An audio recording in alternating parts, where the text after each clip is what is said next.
중국 부동산 업계에서 비구이위한 벽혜원 컨트리가든의 채무불이행 위기가 확산되면서 중개업체들이 수수료 미지급 및 세금 연체 문제로 애로사항을 겪고 있다. 홍콩 부동산 중개업체 센탈린의 중국 자회사도 수백억 위안의 판매 수수료를 못 받아 직원들에게 수당을 지급하지 못하고 있다. 이에 센탈린은 법적 조치를 통해 연체 수수료 회수에 나섰으며 다른 중개업체들도 비슷한 문제를 겪고 있다. 이로 인해 중국 부동산 시장은 위기의 징후를 보이며 부동산 개발업체들의 채무불이행 문제가 확산되고 있는 상황이다. 중국 경제가 크게 위축되어 있고 부동산 문제로 채무불이행 위기가 확산되고 있으며 디플레이션 상황에 처해 있습니다. 중국 정부는 대규모 경기 부양책을 주저하고 있지만 시진핑 주석이 부채 중심의 성장 모델을 탈피하려는 의지를 가지고 있습니다. 미국은 가계 부양과 인프라에 투자하면서 경제를 활성화하고 있는 반면 중국은 부동산 중심 경제 중독을 끊으려는 노력을 하고 있습니다. 부동산 등 어려운 분야도 있지만 첨단 녹색 경제 분야는 성장하고 있어 중국 정부는 이에 자원을 투입하고 있습니다. 소비 회복을 위한 직접적인 부양책을 적극적으로 받아들이지 않는 상황이며 정치적 위험도가 커지면 과감한 조치도 나올 수 있습니다. 미국은 중국산 태양전지 관세 회피를 위해 동남아시아 국가에서 완제품을 우회 제조하는 중국 기업들에 경고하고 관세 부과할 예정이다. 미 상무부에 따르면 중국 기업의 자회사들이 캄보디아, 말레이시아, 태국, 베트남 등에서 마지막 공정을 수행해 미국 관세 회피하고 있다. 관세 부과는 내년 6월 이후로 이루어질 예정이며 미국 정부는 이들 기업에 상당한 보조금을 지원할 계획이다. 이 관세 조치는 어려움을 겪은 미국 태양광 업체들에 도움이 될 것으로 기대되지만 일부 관계자들은 친환경 에너지 정책을 훼손할 수 있다는 우려를 표명하고 있다. 중국 정부가 경제 위험을 관리하기 위해 부채 정리 작업을 시작했습니다.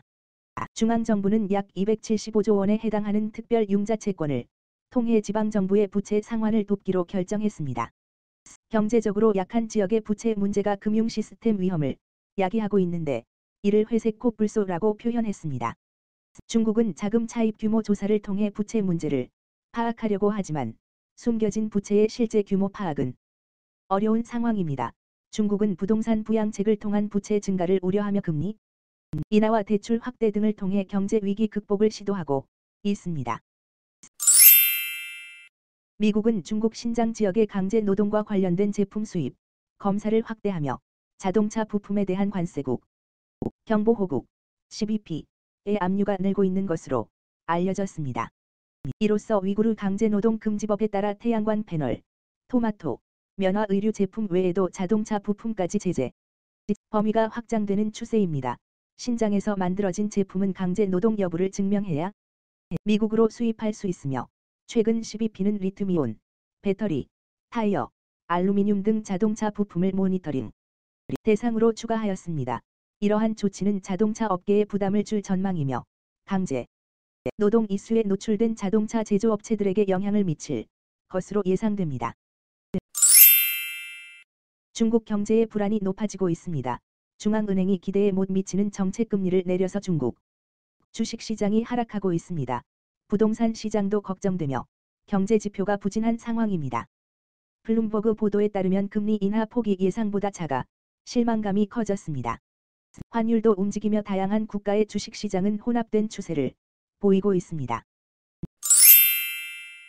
블룸버그 통신에 따르면 신흥시장의 8월 채권과 주식 투자 성과가 다양한 정치 경제적인 악재로 인해 최악의 손실을 기록할 것으로 예상됩니다. 나이지리아 중앙은행의 외화 보유액 부족, 아르헨티나 대통령 예비선거에서의 인물 승리, 에콰도르에서의 대통령 후보 암살 등으로 인해 여러 국가의 채권 국채 수익률과 주식이 하락하였습니다. 모건 스탠리 캐피털 인터내셔널, MSCI, 신흥국 통화지수와 주식도 하락하며 글로벌 시장의 투자 비중 재조정으로 인해 2015년 이후 최악의 8월이 될 전망입니다. 변동성이 높아 신흥시장 랠리가 위험해 보일 수 있어 추가 매도가 가능성 있습니다.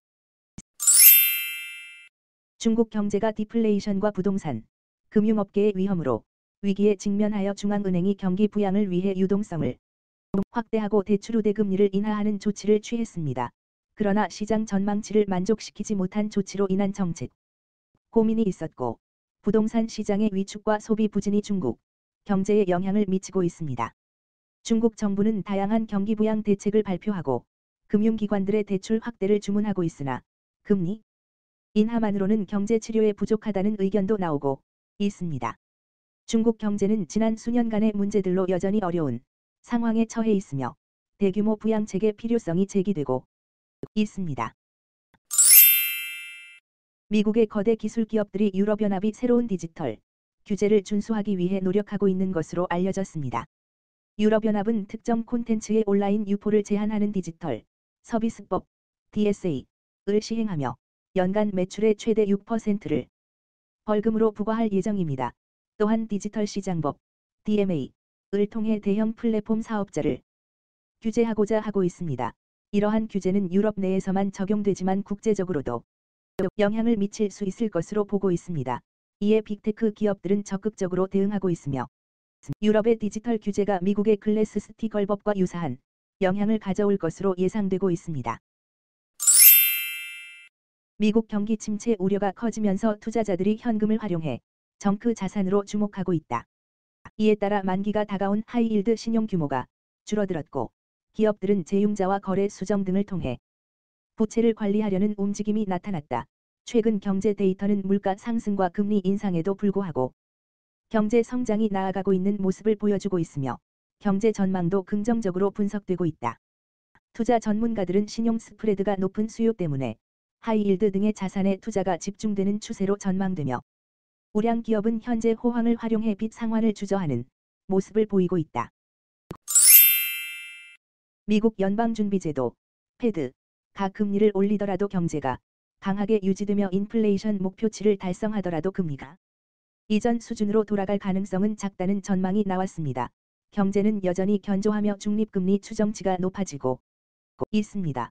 연준은 중립금리를 위해 금리를 올렸으며 경제 성장과 체면적인 인플레이션을 유지하려 노력하고 있습니다. 하지만 IMF 등 일부 전문가들은 미국의 중립금리가 장기적으로 낮을 것이라 예측하고 있습니다. 서로 다른 전망이 존재하지만 연준은 미래의 정책 결정을 예측하기 어렵다고 경고하고 있습니다. 하이투자증권은 중국 부동산 개발업체의 부채 리스크에 대해 중국 정부가 천천히 대응할 것으로 예상하며 이로 인해 중국 경제가 저성장 국면에 진입할 것으로 예상했습니다. 연구원은 중국 정부가 충격적인 조치보다는 경제 영향을 최소화하기 위해 장기적인 부채 관리 방식을 채택할 것으로 예측하였습니다. 만약 천천히 한 부채 관리 방식을 선택하면 중국 GDP 성장률이 하락하고 중국은 저성장 경제 시대에 진입할 가능성이 크다고 분석하였습니다. 추가로 중국 정부의 부채 관리 능력이 약화한다면 디플레이션과 같은 위험도 배제할 수 없을 것이라고 경고했습니다.